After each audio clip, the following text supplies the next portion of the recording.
ತೆಗೆದುಕೊಳ್ತದ್ರ ಅದು ಆ ಸದಸ್ಯರು ಹೇಳಿದ ವ್ಯಕ್ತಿ ಎಸಿ ಆಗ್ತಾರೆ, ಇಲ್ಲ ನಮ್ಮ ಪಟ್ಟಣವ್ರು ಹೇಳಿದವ್ರು ಆಗ್ತಾರೆ, ಇಲ್ಲ ಕೌದಲಿಯವ್ರು ಹೇಳಿದವ್ರು ಆಗ್ತಾರೆ, ಅಥವಾ ವಿಶ್ವಾಸ ವೈದ್ಯ ಅಥವಾ ಕಿತ್ತೂರು ನಮ್ಮ ಬಾಬಾ ಸಾಹೇಬ್ ಪಾಟೀಲರು ಸದಸ್ಯರ ಬೆಂಬಲ ಸೂಚಿಸಿದ್ದನಾಗೆ ಅವರು ಮನುಷ್ಯ ಆಗ್ತಾರೆ ಅನ್ನೋದು ಮಾತ್ರ ಈಗ ಯಕ್ಷ ಪ್ರಶ್ನೆ.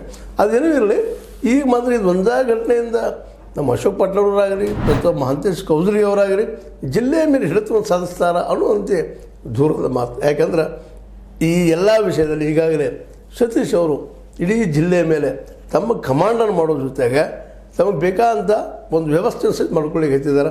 ಅದು ನಡೆದು ಇಂಥವು ಕೆಲವು ಘಟನೆಗಳಾದಾಗ ಸಹಜವಾಗಿ ಏನು ನಡೆಸ್ತದಪ್ಪ ಅಂದ್ರೆ ಇಲ್ಲೂ ಒಂದಿಷ್ಟು ಶಾಸಕರು ಇದ್ದಾರಪ್ಪ ಅಂತ. ಬಟ್ ಒಂದಂತಿ ಇವು ಎಲ್ಲರೂ ಒಂದೇ ಆರೋಪ ಏನೋ ಇದ್ದೇ ಇರ್ತದೆ, ಕುಟುಂಬ ರಾಜಕಾರಣ ಅಂತೇಳಿ. ಅದರಂತೆ ಎಷ್ಟಾದರೂ ನಮ್ಮ ರಾಜಕಾರಣಿಗಳ ಅದ್ರ ಬಗ್ಗೆ ತಿರುಗಿ ಕೇಳಿಸ್ಕೊಂಡು ಹೋಗೋದಿಲ್ಲ. ಅದನ್ನು ವ್ಯವಸ್ಥೆನೇ ಆಗಿಬಿಟ್ಟದೆ ಇವತ್ತು.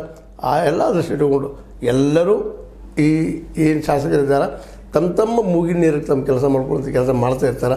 ಅದಕ್ಕೆ ಇವತ್ತೇನೋ ಟ್ರಾನ್ಸ್ಫರ್ ಸಲುವಾಗಿ ಬಂದಿದ್ದು ಮತ್ತು ಇದೇ ವಿಷಯವನ್ನು ಸಹಿತ ಅನೇಕ ಬಾರಿ ಬಿ ಆರ್ ಪಾಟೀಲ್ ಆಯ್ತು, ಇನ್ನುಳಿದವರಾಯ್ತು ಮಾತಾಡಿದ್ವು ಅದಾವೆ. ಮತ್ತು ಇಲ್ಲಿವರೆಗೆ ಏನಾಗ್ತಿತ್ತು, ಸತೀಶ್ ಅವ್ರ ಜೊತೆಗೆ D K she versus Satish ಅವರು, ಮುಂದೆ ಅದೇ ಕಾಲಕ್ಕೆ ಲಕ್ಷ್ಮೀಬಾಯಿ ಹೆಬ್ಬಾಳ್ಕರ್ ವರ್ಸಸ್ ಸತೀಶ್ ಅವರು, ಈಗ ನಮ್ಮ ಈ ಏನಪ್ಪ ಅಂತ ರಾಮದುರ್ಗ ಶಾಸಕ ಅಶೋಕ್ ಪಟ್ಟಣ್ ವರ್ಸಸ್ ಇವತ್ತು ಸತೀಶ್ ಅವರು ಅನ್ನುವಂಥ ಮಾತು ಕೇಳಿ ಬರ್ತಾ ಇದ್ದಾವೆ. ಆಗಲಿ ಯಾರಾದರೂ ಟ್ರಾನ್ಸ್ಫರ್ ಆಗಲಿ, ತಮಗೆ ಬೇಕಾದಂಥ ಎ ಸಿ ಆಗಿರ್ಬೋದು, ಅರಣ್ಯಾಧಿಕಾರಿ ಆಗಿರ್ಬೋದು, ಯಾವುದೋ ಆಗಿರ್ಬೋದು ಹಾಕ್ಕೊಳ್ರಿ.